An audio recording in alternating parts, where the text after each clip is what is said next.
नमस्कार साथियों, study with Ravi के इस बेहतरीन सी क्लास में आप लोगों का हार्दिक स्वागत है, जिसमें हम लोग बात कर रहे हैं 12th पॉलिटिकल साइंस का इम्पोर्टेंट क्वेश्चंस जो कि आपके बिहार बोर्ड एग्जाम 2025 के लिए काफ़ी ज़्यादा इम्पोर्टेंट है। तो सिलेक्टेड क्वेश्चंस है सभी के सभी। पहला क्लास हमने आपको दे दिया था जो कि काफ़ी ज़्यादा इम्पोर्टेंट था। उसमें भी लगभग 10 ऐसे क्वेश्चंस थे जो कि बिहार बोर्ड ने काफ़ी बार पूछा था और पूछा जाएगा। फिर से हम लोग क्या आ चुके हैं, लघु उत्तरीय प्रश्न उत्तर 10 प्रश्नों का उत्तर देंगे आज के इस लेक्चर्स में, जो कि आप लोग लिखते जाइएगा कॉपी में। पीडीएफ लेने के लिए टेलीग्राम चैनल को जरूर ज्वाइन कर लीजिएगा। चलिए स्टार्ट करते हैं आज की इस क्लास का।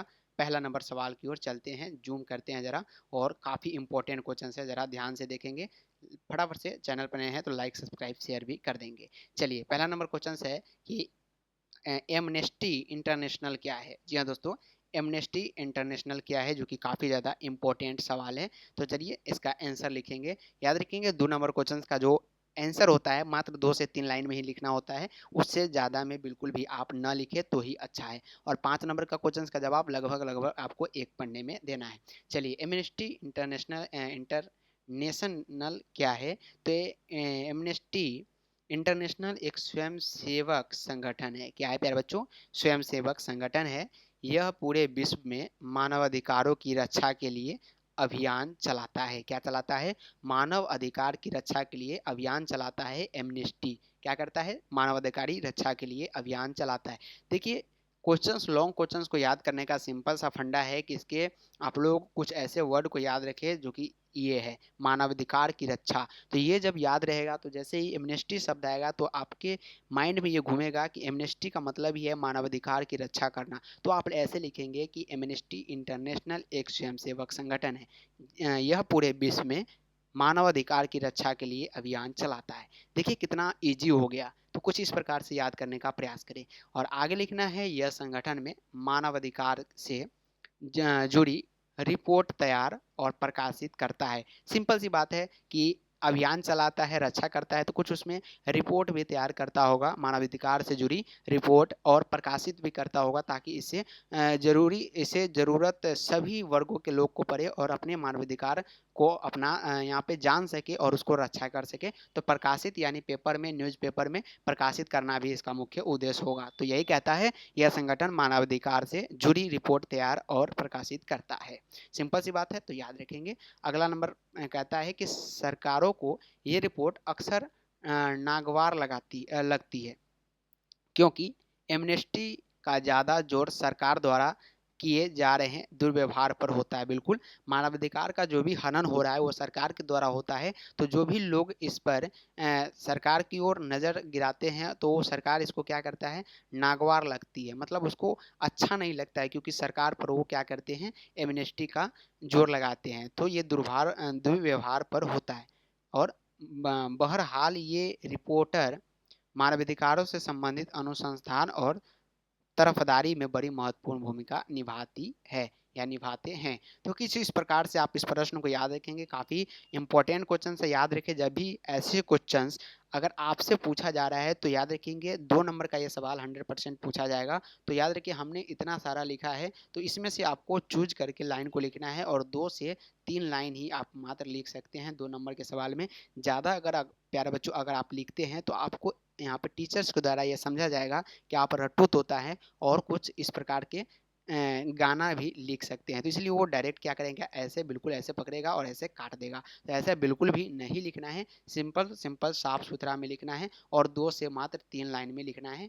ज़रा मैं इसको साफ कर देता हूँ, आपको स्क्रीनशॉट लेने में काफ़ी सहायता मिलेगा। तो आप लोग स्क्रीनशॉट ले सकते हैं, साथ ही साथ पीडीएफ के लिए टेलीग्राम चैनल को ज्वाइन कर सकते हैं। तो लीजिए स्क्रीनशॉट ले सकते हैं। चलिए, उम्मीद है कि स्क्रीनशॉट आप लोगों ने ले लिया है। तो चलिए आगे चलते हैं। तो अगला नंबर सवाल यह है, देखिए आपके सामने दूसरा नंबर सवाल है कि भारत में दलित राजनीति के मुख्य तत्व बताइए। क्या है कि भारत में दलित राजनीति का मुख्य तत्व आपको बताना है। किस प्रकार से आप बताएंगे? कुछ ऐसा लगना चाहिए कि हाँ क्वेश्चंस में जान है। क्वेश्चंस काफ़ी अच्छा है, याद रखेंगे एमबीबीआई है, सभी पीवाईक्यू में पूछा गया सवाल है, याद रखेंगे पीवाईक्यू में आया हुआ सवाल है बिहार बोर्ड के एग्जाम में। तो भारत में दलित राजनीतिक के मुख्य तत्व बताइए। सभी क्वेश्चंस एनसीईआरटी से है, और एनसीईआरटी सभी बोर्ड और फॉलो करता है, ये भी याद रखने का प्रयास करेंगे। आंसर में आपको क्या लिखना है कि मंडल आयोग की विफलताओं के अनुरूप 1980 के दशक में दलित जाति के राजनीतिक संगठन का भी उभार हुआ है। 1978 में बामसेफ यानी बैकवर्ड एवं माइनॉरिटी क्लासेज एम्प्लाइज फेडरेशन का गठन हुआ है। थोड़ा नाम कठिन है लेकिन याद रखने का प्रयास करेंगे। कुछ ही दिन की बात है, जब इसको आप बोर्ड में लिख देंगे उसके बाद आप बिल्कुल इसको भूल सकते हैं, लेकिन अपनी पढ़ाई को ध्यान रखना काफ़ी अच्छी बात होता है, कहीं ना कहीं आपको ज़रूर काम देता है। तो मंडल आयोग की विफलताओं के अनुरूप 1980 के दशक में दलित जातियों के राजनीतिक संगठन का भी उभार हुआ और 1978 में जो है बामसेफ यानी backward and minority classes employees federation का गठन हुआ। यह सरकारी कर्मचारी का कोई साधारण सा ट्रेड यूनियन नहीं था।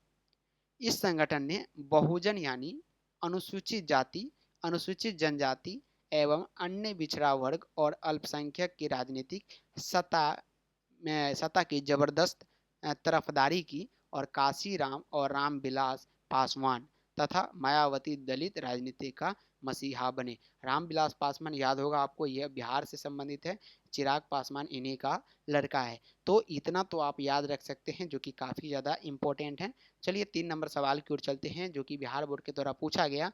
तो वैश्वीकरण के सकारात्मक प्रभावों का वर्णन कीजिए। काफ़ी ज़्यादा इंपॉर्टेंट क्वेश्चन है, MBBI क्वेश्चन है, याद रखेंगे। PYQ जब आप उठा के देखेंगे तो लगभग लगभग 5 से 7 बार ये सवाल आपको देखने को मिलेगा कि वैश्वीकरण के सकारात्मक प्रभावों का वर्णन करें। चलिए हम इसको वर्णन करते हैं। कुछ मायने में वैश्वीकरण के फलस्वरूप राज्य की ताकत में इजाफा हुआ। क्या हुआ? कुछ मायने में जो है वैश्वीकरण के फलस्वरूप क्या हुआ? राज्य की ताकत में इजाफा है। अब राज्य के हाथों में अत्याधुनिक प्रौद्योगिकी मौजूद है जिसके बुरे जिसके बुते राज्य अपने नागरिक के बारे में सूचनाएं जुटा सकते हैं। इस सूचना के दम पर राज्य ज़्यादा कारगर ढंग से काम कर सकते हैं। देखिए कि कितना आम भाषा में इस क्वेश्चन को लिखा गया है। आम भाषा में आप लिखने का प्रयास करेंगे तो टीचर्स को भी ऐसा लगेगा कि हाँ बिल्कुल इसके पास इस चीज़ के बारे में पूरी तरह से कॉन्सेप्ट है और ये इसके बारे में लगभग लगभग 5 से 10 पेज भी लिख सकता है। कुछ इस प्रकार से आपको लिखना है। उनकी क्षमता बढ़ी है, कम नहीं हुई। इस प्रकार अन्य प्रौद्योगिकी के परिणाम स्वरूप राज्य अब पहले से ज़्यादा ताकतवर है। तो क्या पूछा गया था? वैश्वीकरण के सकारात्मक प्रभावों का वर्णन करना था, जो कि आप इस माध्यम से सकारात्मक प्रभावों का वर्णन कर सकते हैं। चलिए 4 नंबर क्वेश्चन है कि सामूहिक सुरक्षा क्या है? प्यारे बच्चों, सामूहिक सुरक्षा जो होता है ये क्या होता है? चलिए हम बताते हैं आपको कि सामूहिक सुरक्षा क्या होता है। सामूहिक सुरक्षा यानी कलेक्टिव सिक्योरिटी विश्व के सभी या लगभग सभी देशों की यह वचनबद्धता है। क्या है? प्रकार की वचनबद्धता है कि हम लोग सामूहिक सुरक्षा प्रदान करेंगे। क्या है? सामूहिक सुरक्षा प्रदान करेंगे। सभी देशों की एक वचनबद्धता है कि वे किसी भी आक्रामक देश को पराजित करने के लिए सामूहिक प्रयास करेंगे। कहने का मतलब है अगर अब पाकिस्तान जो है ये भारत पर आक्रमण करता है तो वो क्या है? आक्रामक देश है। अगर वो भारत पर आक्रमण करने का प्रयास करेगा तो एशियाई में जो भी देश है वो भारत की ओर से सपोर्ट करेगा कि आप बिल्कुल भी भारत पर कोई भी स्ट्राइक नहीं कर सकते। ये क्या है? यहाँ पे वचनबद्धता के अनुकूल बिल्कुल भी नहीं है, विपरीत आप कर रहे हैं। तो इस चीज़ के लिए एक्शन होगा और पाकिस्तान के ऊपर जवाब दिया जाएगा। तो एक प्रकार की क्या है? आक्रामक देश को पराजित करने के लिए सामूहिक प्रयास करेगा सभी देश। इस व्यवस्था में कोई पूर्व निर्धारित शत्रु नहीं होता है। क्या होता है? इस व्यवस्था में कोई पूर्व निर्धारित शत्रु नहीं होता। कोई भी देश आक्रामक हो सकता है। समस्त विश्व समुदाय से यह अपेक्षा की जाती है कि सभी देश मिलकर संयुक्त राष्ट्र के झंडे तले अपने से ही निकले किसी आक्रामक देश को पराजित करने का सामूहिक प्रयास करेगा। आक्रमण करने वाले देश को यह ज्ञात होना चाहिए कि उसे समस्त अंतर्राष्ट्रीय समुदाय की शक्ति का सामना करना पड़ेगा। बिल्कुल जैसा कि हमने बताया कि अगर आप अभी जो बांग्लादेश में हो रहा है उस पर अगर भारत जो है स्ट्राइक करता है और उसको कब्जाने का प्रयास करता है तो जो भी एशियाई देश है उसमें भारत का विरोध करेगा कि आप ऐसा बिल्कुल भी नहीं कर सकते, मानवता को बिल्कुल हनन नहीं कर सकते और ऐसा बिल्कुल भी नहीं कर सकते। यानी कि भारत के ऊपर भी काफ़ी सारे देशों का दबाव यानी अंतर्राष्ट्रीय समुदाय की शक्ति का सामना करना पड़ेगा। तो आप जब यहाँ पे पॉलिटिकल साइंस को पढ़ रहे हैं तो कुछ जो निजी मामले हो रहे हैं अगल बगल के उससे रिलेटेड करके पढ़िए तो भी आपको पॉलिटिकल साइंस समझ में आएगा। तो काफ़ी ये ग्रंथ होता है, याद रखिएगा। अगर इसको आप लाइन बाय लाइन पढ़ते चले जाएंगे तो एक तरफ से पढ़ेंगे और एक तरफ से निकलता हुआ चला जाएगा। तो उम्मीद है कि ये क्वेश्चंस आपको पूरी तरह से हमारे द्वारा समझाए गए अनुरूप के अनुसार आपको समझ आ रहा होगा। इस प्रकार सामूहिक सुरक्षा की अवधारणा का आवश्यक है किसी एक के लिए सभी तथा सबके लिए प्रत्येक, one for all and all for one. यानी किसी एक के लिए अगर किसी एक पर ज़्यादा आक्रोश जताया जा रहा है तो उसके लिए सभी आक्रोश यहाँ पे सभी खड़ा होगा और सबके लिए प्रत्येक होना चाहिए। यह तो शांति भंग के विरुद्ध पारस्परिक बीमा है। यह एक संयुक्त कार्यवाही की ऐसी मशीनरी है जिसके द्वारा अंतर्राष्ट्रीय व्यवस्था पर आक्रमण को रोका या विफल किया जा सकता है। क्या है? जिसके द्वारा अंतर्राष्ट्रीय व्यवस्था पर आक्रमण को रोका या विफल किया जा सकता है। ये एक ऐसी संयुक्त कार्यवाही की मशीनरी है। चलिए, सामूहिक सुरक्षा की अवधारणा सब देश की संप्रभु समानता और किसी भी आक्रमण के विरुद्ध संयुक्त मोर्चा बनाने की उनकी इच्छा पर आधारित है। तो ये क्वेश्चन उम्मीद है कि आपको पूरी तरह से समझ में आ गया होगा। अगर आप इतना समझ जाते हैं प्यारे बच्चों, पॉलिटिकल साइंस को अगर आप समझेंगे, कुछ गौर से समझेंगे तो ये उम्मीद है कि सभी के सभी लाइन आपको याद हो गया होगा। और 5 नंबर में सवाल आपसे पूछे जाते हैं दीर्घ उत्तरीय में, जो कि काफ़ी ज़्यादा इंपॉर्टेंट आपके लिए साबित होगा। सामूहिक सुरक्षा क्या है? उम्मीद है कि इस क्वेश्चन को 2025 में बिहार बोर्ड 100% पूछेगा। इसको आप स्टार मार्क लगा के रख सकते हैं और स्टडी विथ रवि लिख के रख लीजिए कि स्टडी विथ रवि ने इस क्वेश्चन को क्या किया था प्यारे बच्चों, गेस किया था। ये भी याद रखिएगा। तो काफ़ी ज़्यादा इंपॉर्टेंट है, लाइन बाय लाइन हमने आपको इसको डिटेल्स में समझाया है। 5 नंबर क्वेश्चन जो कि काफ़ी ज़्यादा इंपॉर्टेंट है कि विदेश नीति से आप क्या समझते हैं। क्वेश्चन नंबर 5 में दम है। जरा ध्यान से देखेंगे, गौर से देखेंगे, लास्ट तक बने रहेंगे। थोड़ा बोरिंग आज की इस लेक्चर्स को हम कर सकते हैं क्योंकि लाइन बाय लाइन पढ़ना है तो बोरिंग बिल्कुल भी नहीं होना है। बीच बीच में हम इसको समझाने का पूरी तरह से प्रयास कर रहे हैं ताकि आपको एक एक लाइन समझ में आए। तो विदेश नीति से आप क्या समझते हैं जरा बताने का प्रयास करेंगे। आंसर में आपको लिखना है कि किसी भी देश का व्यवहार शक्ति के व्यवहार व्यक्ति के व्यवहार जैसा ही होता है। जिस प्रकार किसी व्यक्ति का व्यवहार को उसका व्यक्तिगत हित प्रभावित करता है, उसी प्रकार से एक राष्ट्र का व्यवहार भी उसके राष्ट्रीय हित से प्रभावित होता है। कहने का मतलब है कि आप जिस अवस्था में हैं, आपका जो व्यवहार है वही व्यवहार एक देश का होता है। मान लीजिए आपका एक निजी व्यवहार है, लेकिन 1 लाख करोड़ अगर जनसंख्या वाला एक देश है, अगर 11 लाख 12 लाख जो भी करोड़ का देश है, उसका एक निजी जो व्यवहार है वो एक मानवीय व्यवहार के रूप में सेम टू सेम मिलता जुलता है। तो इस प्रकार से एक राष्ट्र का व्यवहार भी उसके राष्ट्रीय हित से प्रभावित होता है। विश्व में बढ़ते हुए अंतर्राष्ट्रवाद में एक देश के दूसरे देश के साथ संबंधों में विस्तार हुआ। कहने का मतलब है कि अंतर्राष्ट्रवाद में एक देश के दूसरे देश के साथ संबंध जो है विस्तार हुआ, मतलब संबंध गहरा हुआ और अपने भागीदारी को बढ़ाया। कुछ निवेश दूसरे देश में किया तो कुछ दूसरे देश का अपने देश में आके यहाँ पे संबंध को बनाया, निवेश किया। आपस में आदान और प्रदान व सहयोग के अनेक क्षेत्रों का विकास हुआ। देखिए, जैसा कि हमने बताया कि आपस में क्या किया, आदान प्रदान किया। कुछ राफेल हमने अमेरिका को दिया तो कुछ अमेरिका ने भी हमें हेलीकॉप्टर्स या कुछ भी मदद की। तो ये क्या है, आदान प्रदान या सहयोग के अनेक क्षेत्रों का जो है विकास किया गया। जिन बातों को ध्यान में रखकर वह जिस नीति के तहत कोई राष्ट्र अन्य देश के साथ अपने संबंध तय करता है, कहता है जिस नीति के तहत कोई एक नीति होती है, ये विदेश मंत्री जो होते हैं उनके पास एक नीति होती है कि अगर हम इस चीज़ से किसी देश की सहायता करेंगे तो वो भी हमारी ओर देखेंगे और हमें जो चीज़ की ज़रूरत है वो हमें भी सहायता करेंगे। तो अपने संबंध क्या होते हैं तय करता है, उसे उस देश की विदेश नीति कहते हैं, याद रखेंगे। क्या कहते हैं उस देश की? विदेश नीति। एक देश के अन्य देशों के साथ विभिन्न क्षेत्रों में संबंध को अंतर्राष्ट्रीय संबंध कहते हैं। कहते हैं कि भारत जो है एक अंतर्राष्ट्रीय संबंध बनाता है बांग्लादेश, पाकिस्तान, अमेरिका, चाइना, रसिया, इस सभी के पास क्या है? इनके पास अंतर्राष्ट्रीय संबंध है जिनका स्वरूप लगातार बढ़ता जा रहा है। आप भारत से रिलेटेड कर सकते हैं इंडिया, प्राउड इंडिया आप लोग कह सकते हैं। याद रखेंगे, शांति का संकेत देता हुआ भारत आगे की ओर बढ़ रहा है। चलिए 6 नंबर क्वेश्चन की ओर बढ़ते हैं जो कि काफ़ी ज़्यादा इंपॉर्टेंट है।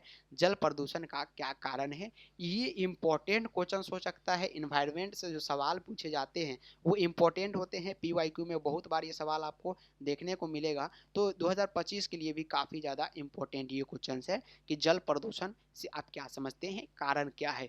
चलिए आंसर में लिखना है क्या? भारत में जल अनेक कारणों से प्रदूषित होता है, जिसके अनेक कारण हैं। अनेक कारण ऐसे लिख करके आपको नीचे नंबर 1 लिखना है और लिखना है कृषि क्षेत्रों में अनेक रसायनों का उपयोग होता है। ये रसायन वर्षा में घुलकर नदियाँ, झील, तालाब आदि में मिल जाते हैं और जल को प्रदूषित करते हैं। ये भी एक कारण है।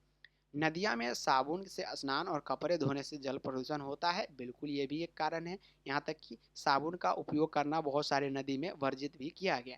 3 नंबर है कि प्राकृतिक कारक जैसे मृदा अपरदन, भूस्खलन, ज्वालामुखी उद्गारों से भी जल प्रदूषण होता है, बिल्कुल। चौथा नंबर पॉइंट कहता है कि समुद्र में पेट्रोलियम के खनन के समय तेल के रिसाव से समुद्र जल प्रदूषण होता है, ये भी एक कारण हो सकता है। और आणविक ऊर्जा के प्रयोग से रेडियो सक्रिय पदार्थ जल को प्रदूषित करता है, ये भी एक कारण है। तो मिनिमम मैक्सिमम आप लोग 5 कारण लिख सकते हैं, लेकिन जब आपके पास कुछ और कारण याद हो तो उसको भी आप लोग लिख डालिए। वो भी अच्छी तरीके से साफ सुथरा लिखिएगा ताकि आपका बिल्कुल भी क्वेश्चंस काटा ना जाए।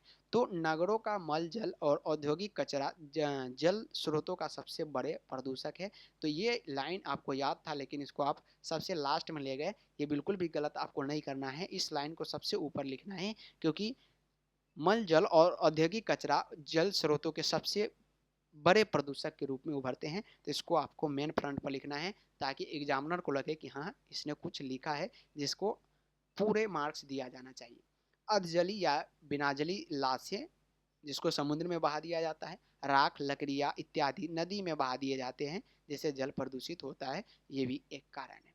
7 नंबर सवाल है कि लोकतंत्र में मतदान का क्या महत्व है? लोकतांत्रिक देश में मतदान का क्या महत्व होता है, जरा समझते हैं। अगर आप वोटिंग करते हैं तो आपको पूरी तरह से समझ में आ रहा होगा कि मतदान का क्या क्या आवश्यकता पड़ती है और क्या महत्व होता है उनका। तो मतदान या मतदान व्यवहार सफल जनतंत्र के लिए आवश्यक है। सफल जनतंत्र मतलब राज्य के द्वारा चुना सॉरी यहाँ पे क्या है, लोगों के द्वारा चुना गया शासन एक आवश्यक माना जाता है। सामाजिक, राजनीतिक और आर्थिक तत्व भारतीय मतदान व्यवहार को प्रभावित करता है। इसी से देश के संसदीय प्रणाली चलता है और 18 वर्ष पूरा होने पर कोई भी व्यक्ति आम चुनाव में मतदान कर सकता है। अगर आपके पास 18 साल पूरा हो गया है तो आप भी वोटर आईडी बना करके आप मतदान कर सकते हैं। इसमें राजनीतिक दलों का तथा चुनाव आयोग की भूमिका होती है।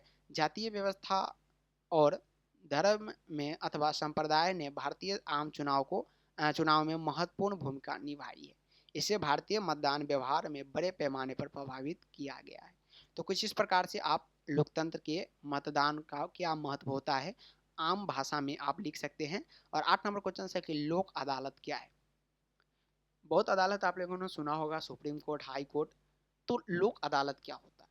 लोक अदालत एक ऐसी मंच है जहां न्यायालय में लंबित मुकदमे के रूप में दाखिल नहीं किए गए मामले का सौहार्दपूर्ण तरीके से निपटारा किया जाता है। यह सामान्य न्यायालयों से अलग होता है क्योंकि यहाँ विवादित पक्ष के बीच परस्पर समझौता के माध्यम से विवादों का समाधान किया जाता है। वर्तमान समय में न्याय मिलने में जहां अधिक समय लगता है वहां लोक अदालत न्याय व्यवस्था का सुलभ साधन करता है, जो कि आपकी सबसे निचली अदालत होती है। याद रखेंगे, जिला की अदालत, उसको लोक अदालत भी कहा जाता है। 9 नंबर क्वेश्चन से कि ग्राम सभा क्या है, जो कि काफ़ी ज़्यादा आज के इस ज़माने में वेटेज रखता है ग्राम सभा। ये भी इम्पोर्टेंट माने जाते हैं आपके नज़रिए से लोकतंत्र में। तो पंचायती राज व्यवस्था की मूल इकाई ग्राम सभा को माना जाता है। ग्राम सभा की बैठक वर्ष में 2 बार आयोजित करने का प्रावधान है।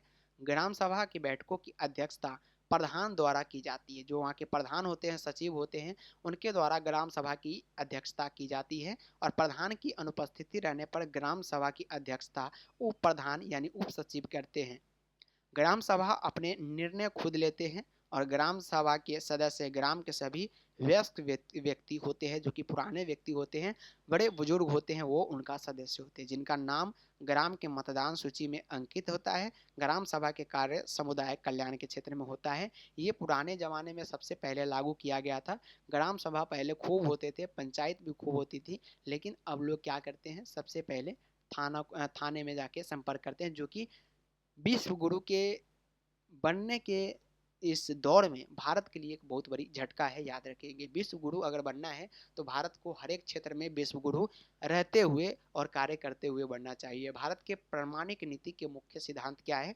तो 18 मई 1974 की बात है। भारत सफल भूवर्गीय परमाणु विस्फोट करके विश्व का छठा राष्ट्र बन गया। मई 1998 में भारत ने पोखरण में दूसरी बार परमाणु परीक्षण किए तथा अपनी नीति भी घोषित किया। भारत के परमाणु ऊर्जा कार्यक्रम के आरंभ से ही दो मुख्य उद्देश्य रहे: ऊर्जा का उत्पादन करना और उद्योग, चिकित्सा, कृषि अनुसंधान और अन्य क्षेत्रों में रेडियो आइसोटोपों का उपयोग, और अपने परमाणु प्रयत्नों के लिए कौशल, समाज सम्मान और तकनीक के मामले में आत्मनिर्भर हुआ जाए। ये क्या है? भारत का सबसे पहला नीति है, याद रखेंगे। तो आज के इस लेक्चर्स में हमने यही जाना कि किस प्रकार से कोई भी देश से समझौता किया जाता है, भारत किस प्रकार से आगे की ओर बढ़ रहा है। साथ ही साथ इस चैप्टर से जुड़े 10 क्वेश्चन जो उठाए गए, ये आपके बिहार बोर्ड ने पूछा है। प्रीवियस ईयर क्वेश्चन था जिसमें बहुत सारे क्वेश्चन पूछे गए, लेकिन जो भी सिलेक्टेड क्वेश्चन है जो कि आपके बिहार बोर्ड 2025 के एग्जाम में देखने को मिल सकता है, सिर्फ वैसे ही क्वेश्चंस को आज की इस लेक्चर्स में लाया गया था। उम्मीद है कि आज का ये क्लास थोड़ा बोरिंग होगा, लेकिन इंपॉर्टेंट था। अपना अपना फीडबैक जरूर देंगे, कमेंट बॉक्स में अपना अपना राय बताएंगे। साथ ही साथ इस लेक्चर्स को ज़्यादा से ज़्यादा लाइक करें, चैनल को सब्सक्राइब करें और शेयर करने का प्रयास करें उन सभी छात्र एवं छात्रों के पास जो कि 2025 में बिहार बोर्ड का एग्जाम देने वाले हैं। तो आज के इस लेक्चर्स में इतना ही। तब तक के लिए जय हिंद, जय भारत। मिलते हैं फिर से अगले क्लास में। Bye bye and take care.